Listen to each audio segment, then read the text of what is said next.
would like to continue to share some things that I have uncovered in Antarctica today. This area known as the Antarctic Peninsula, nearest to Argentina, we've also referred to it as the 12 o'clock region if you were looking at the entire continent as if it were a clock. I'd made the allegation before that it looks like there was some type of an event in the past where water from the Pacific side broke through and rushed into the Atlantic side for whatever reason. There was an article about a week ago that came out that confirmed this area here known as Deception Island was the site of a massive volcanic blast 3,000 to 5,000 years ago. And that, of course, could have been the catalyst, even if you made the allegation that all water is exactly level, which it isn't all the time.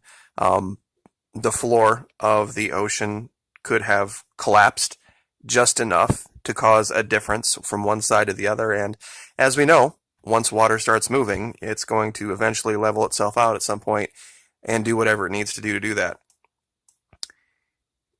These cable and tunnel structures are actually evidence of that. Everywhere else in Antarctica, other than up here in the peninsula, they all run directly 180 to 0 degrees or 90 to 270. This particular area here put to rest the notion that they were some issue of satellite photography. In this region here, we have 6 different structures, exactly 1 league apart, 3 nautical miles, that connected 2 others. And I don't know any modern system that uses nautical miles or leagues to measure things out, especially not satellites. But up here, what makes me think that there was some massive cataclysmic event that moved this peninsula here is that in this region, all of the tunnel and cable structures that I have found, for lack of a better term, are off 5 degrees. Instead of running from 90 degrees to 270, they run from 85 degrees to 265 or 95 to 275, however you want to look at it.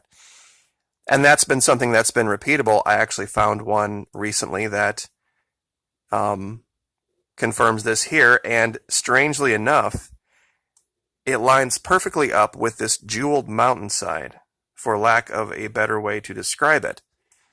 It's off on an island, and when you zoom in very closely, you can see that there is just all of these purple and teal and yellow and red and green and every color you could imagine on this mountainside. We always see these structures, they correlate with other structures. And this particular one looks like it actually goes underneath this waterway. And of course, I'll give you the locations for all of this, the coordinates, so you can find it for yourself on Google Earth Pro. This is still the 2012 layer. I found quite a few pyramids lately, and I'm not sure exactly why. This one comes out in high res very well. It's out here by itself. One of the things that's unique about the pyramids in Antarctica versus pyramids everywhere else in the world is these are 3-sided. And when you look at the very, very top of this one, there is clearly something parked on the top of it. This isn't a rock. It's not, I've looked at it from just about every angle I can. And whatever it is, it's not natural, sitting on top of this.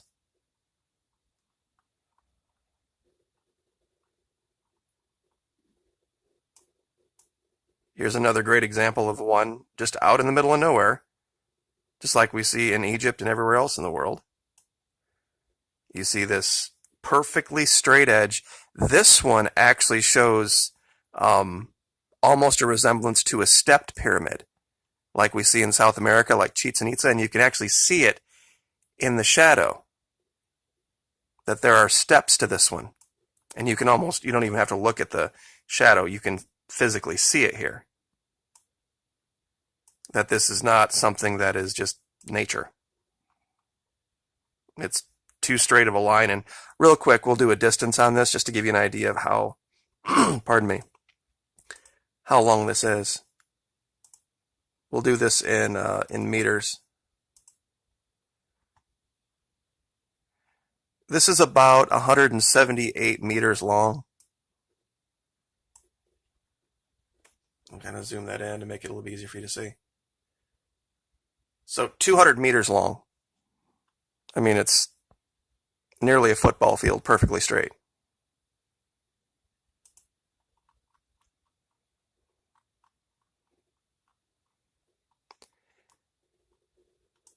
Over here in this region, there's actually a low-res pyramid. And even without the high resolution, you can very clearly see that this was a pyramid. You can see the perfect triangle. I mean, mountains just don't do this. And once again, we see something going on the side here. Looks like entries, perhaps, or something else. Who knows? We'll zoom in a little closer. It doesn't really help much. This one's, for some reason, I can't get this one to uncover in any layer in high res. But I, of course, will give you the location. You can go look for yourself over here. It's a lot more faint, but you can kind of see the same structures. These two cable tunnel structures actually are very unique in the sense that I've seen cable and tunnel structures that met up with other ones, but this one actually crosses. And of course, the colored lines are my reference lines. But you can see one faintly here and then one darker here. And the other thing about these is that they almost exclusively begin and end in multiples of a league, meaning they're 6 nautical miles, they are 18 nautical miles, they're 36 nautical miles. Whoever was doing this, whatever these are, they were being done during a time when that was a common unit of measurement. Out here, there was an island. And I know we're spun around looking south here. Let me fix the... There we go. Out here on this island, you can see this. The best way to see this, I actually should have left it, is on a easterly aspect. And you can see this one from a huge distance above. I mean, it's very clear what this is. The sides are just too smooth. It's too perfect. It's literally visible from, I mean, far, far above. We're looking at it now from 5,000 feet. You could see this from a Cessna.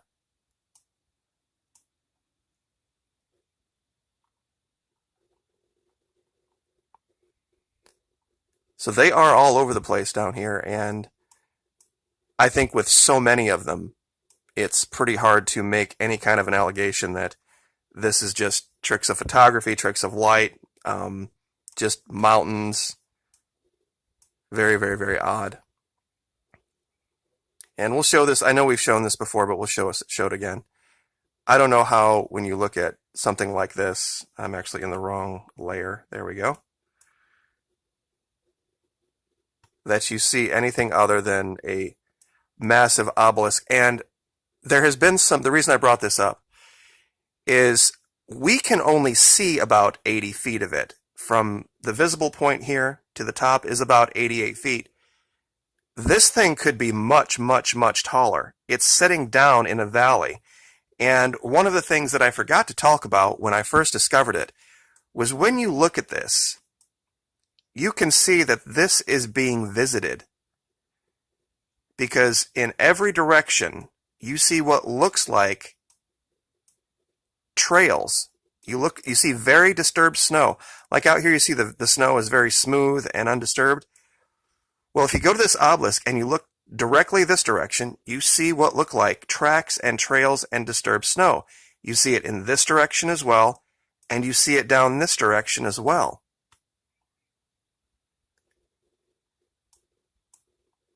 The vast portion, I do believe, of this obelisk is hidden from view. We can only see about 80 feet of it. I think it's probably 4 times that big. At least. It's just an artifact of the photography that we can't move around on it. I don't think it was meant to be shown to anybody, to be truthful, and that this is a factor of melt. This is something that is, and you can even see a fourth over here. If you look closely, you can see here that there's very clearly a trail that leads right down to it, right down to the base of it. And of course, what it's setting in is triangular shaped. We see this over and over again. You can see the trail that leads out here, one that goes this direction, and one that leads out this direction as well and comes down here. And you can see how the snow is very, very disturbed. And there's a walkway. You can follow this all the way down. So I don't think this is a secret. I think this has probably been discovered. So I know everyone has their own opinions on it. But even looking at it from far above, when you look at the evidence of the mining right here and the tracks over here, I think this is something that people have discovered, something underneath this mountain, this whatever you want to call it here. And this is just a small piece of evidence. And also, one more thing on that the ship that we had found that I had thought was just a platform. And let me see if I can find it again. Sometimes you find so many things and you lose track of where they are. Here it is.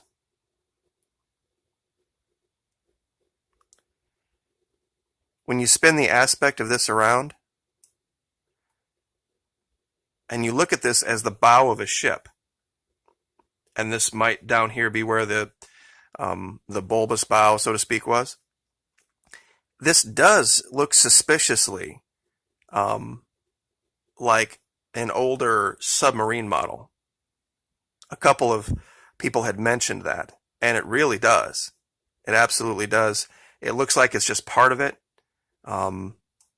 There's clearly a crack right here.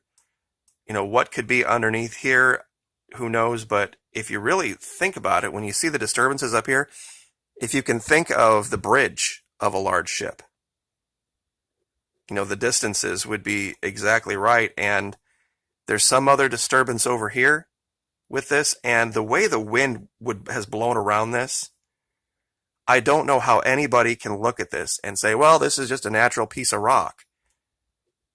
I just can't imagine how you could ever make that allegation. And once again, what we see here is there looks like there is some kind of a track or a trail that leads out of there. And when you follow it around, once again, we find what looks like an opening to a cave. So just very, very strange the way this the snow here has decided to shape itself for its own purposes. It's some people made the allegation that maybe when ships disappear out of the Bermuda Triangle or the Devil's Triangle, maybe they somehow get transported here. Who knows? Who knows? I mean, it's a very strange thing when you're talking about a society this old, the advancements they could have had. It's a lot to talk about, but I don't think anyone can really make the allegation that what we're looking at here is just tricks of photography. There's just too much of it now. So I guess we'll leave it there. If there's any particular thing that I've covered that I forget to leave the coordinates to, please ask. Sometimes I get busy doing things and I forget to put one or two things in the description. So you guys have a great week, and we will talk to you next time. Thank you.